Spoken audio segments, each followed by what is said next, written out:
Hello, welcome. Dr. Sushma Singh this side. Today in Unit 30, Civil Society Movements and Grassroots Initiatives. Let us start this lecture with the topic non-government organizations as civil society actors. It has been pointed out in the first section of this unit that there are several manifestations of civil society. So far as the developmental activities are concerned, non-government organizations (NGOs) have emerged as important civil society actors at the grassroots. Let us examine some of its features. The non-government organization or the private voluntary organizations are basically non-profit making bodies whose primary aim is to contribute to the reduction of human suffering and the development of the poor and the marginalized groups. They are an integral part of both the national and global civil society, as they include both local communities, cooperatives, church groups, trade unions, environment groups and consumer association, women groups, peasant leagues, and as well as international organizations like Amnesty International, Oxfam, Friends of Earth, etc. These organizations are best known for their relief, educational lobbying, human rights, health, employment generation, and poverty reduction activities. They are growing at a very fast rate in the development part of the world due to the increasing disillusionment, especially of the poor, with the government. The market has also failed to serve the interest of these vulnerable sections of the population. As a result, many hopes have been placed on the NGOs, also known as the third sector. NGOs are conceptualized as non-profit and non-government organizations.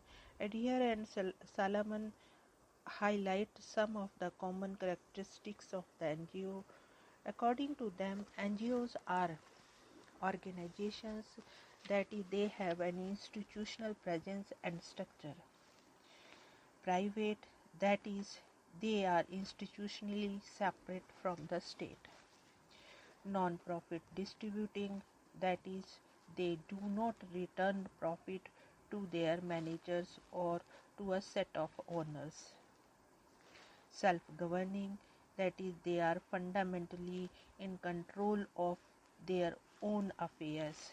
And voluntary, that is, membership in them is not legally required and they attract some level of voluntary contribution of time or money. It is significant that the element of being private is to be understood in a very limited sense. It means that NGOs are neither part of the government apparatus and public administration, nor are they dominated by public officials, nor are they a private enterprise to earn profit. Indeed, they have the social objective of providing selfless service to the millions, especially in those areas of activity where the state has either not been able to reach out or has not been effective in providing service as per the local requirement and has withdrawn.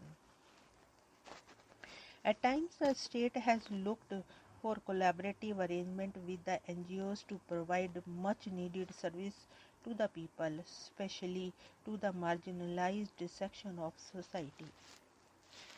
Paul, after examining the functioning of the NGO in the developing society, claims that NGOs have certain advantages in promoting development at the grassroots. This is mostly because of the fact that NGOs are good for reaching and mobilizing the poor and the remote communities. NGOs are participatory in their approach and follow a bottom-up strategy for the implementation of projects at the grassroots. They are more innovative, flexible, and experimental than the government agencies. The NGO's projects are cost effective and efficient. NGO promote sustainable development. They are potentially organizing and representative bodies in civil society. However, there has been a wide gap between the ideal image of NGOs and their mode of functioning at the grassroots. Indeed, the ideal typical image of the NGO has been widely demystified by the several researchers. It has been pointed out that even though the NGOs work in the name of poor, in effective terms they reinforce the rule of the power elite, incur a higher administrative cost, impose an autocratic, top-down and non-participatory approach to development. Again, NGOs are not financially independent, as most of the NGO flourished under a charismatic leadership or are a body of dedicated workers. Many of the projects collapse with the disappearance of such leaders and workers. It has also been pointed out that NGOs have no clear-cut objective, that they suffer from the problems of sustainability and non-replicability. And being small, they reach only a few people in developing countries. They fail to reach 80% of the 1.3 billion estimated to be living in extremely poverty. Even the much publicized Grameen Bank of Bangladesh, often cited as a model NGO, accounts for only 0.15% of the national credit, and all NGOs in Bangladesh together provide only 0.6% of the total credit. It is important to mention that NGOs are to work in a context and to interact with various forces. They are largely dependent on the government and the international agencies for fund. They are also to interact with the local level politicians. At times, their plans and programs are framed, modified, and executed under the influence of these politicians. NGOs' activities are also conditioned by localized culture and values of the marginalized people among whom they are working. In the following section of this unit, we shall be discussing the relationship of the NGO with the government rather than with the marginalized people.